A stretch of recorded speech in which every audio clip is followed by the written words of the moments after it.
সুরঙ্গ মাসুদ এখন আর আগের মতো নেই। তাণ্ডব সিনেমায় তাকে দেখা গেল এক ভয়ঙ্কর গ্যাংস্টার হিসেবে, কিন্তু প্রশ্ন হচ্ছে এই 10 বছরে কিভাবে সে এমন হয়ে উঠল? আর সুরঙ্গ 2 সিনেমা কি আমাদের সেই গল্পই বলবে? আজকের ভিডিওতে আমরা জানব সুরঙ্গ 2 এর সম্ভাব্য গল্প, মাসুদের গ্যাংস্টার হয়ে ওঠার জার্নি, রায়হান রাফির সিনেমাটিক ইউনিভার্সে কিভাবে সবকিছু জুড়ে যাচ্ছে, সব একসাথে। ভিডিও শুরু করার আগে বলতে চাই, এই ভিডিওতে তাণ্ডব ও সুরঙ্গ দুটি সিনেমার হাইলি স্পয়লার থাকবে, তাই ভিডিওটি নিজ দায়িত্বে দেখবে। আর ভিডিও ভালো লাগলে একটা লাইক আর এমন সিনেমা বিশ্লেষণ পেতে এখনই সাবস্ক্রাইব করে ফেলো। সুরঙ্গ সিনেমার টাইমলাইন ছিল 2014 সাল, আর তাণ্ডব হচ্ছে 2024 বা 25 সালের গল্প। অর্থাৎ মাসুদের গ্যাংস্টার হয়ে ওঠার সময় পেরিয়েছে 10 বছর। এই 10 বছরে সে কী কী করেছে? সুরঙ্গ 2 কি মাসুদের গল্পের শুরু নাকি শেষ? মাসুদ বাইরে থেকে শান্ত হলেও ভিতরে কিছুটা ভয়ঙ্কর প্রকৃতি। সুরঙ্গ সিনেমায় আমরা মাসুদের উদ্দেশ্য দেখেছি, বউকে ফিরে পেতে সে ডাকাতি করেছিল। ময়নাকে ভালোবাসলেও শেষে তার প্রতি হতাশা ও বেইমানির প্রতিশোধ নেয়, তাকে আগুনে পুড়িয়ে হত্যা করে। 10 বছরে সে কতটা ভয়ঙ্কর হয়েছে সেটা সুরঙ্গ 2-তে দেখা যেতে পারে।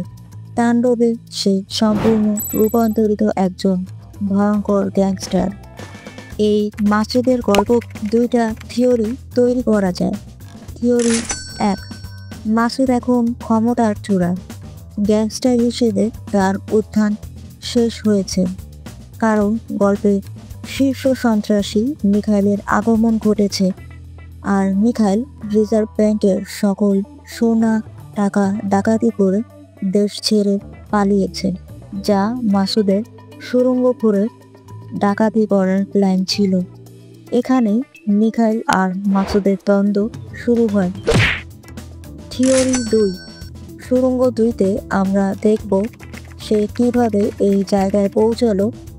একে বলে রাইজ অফ এ কিংপিন, যেখানে একজন মানুষ ধীরে ধীরে একটা সাম্রাজ্য বানায়, হারায় তার নৈতিকতা, তৈরি করে শত্রু। 2 নম্বর থিওরিটা আমার কাছে বেশি যৌক্তিক মনে হচ্ছে সুরঙ্গ 2 সিনেমার জন্য। মাসুদের power game, rise of a gangster. Bank ডাকাতির পর মাসুদ জেলে যায়। জেলের কয়েদিরা তাকে আইডল ভাবতে শুরু করে, মনে করে ডাকাতির সব টাকা মাসুদের কাছে রয়েছে। মাসুদ জেল থেকে বেরিয়ে নিজের গ্যাং তৈরি করে।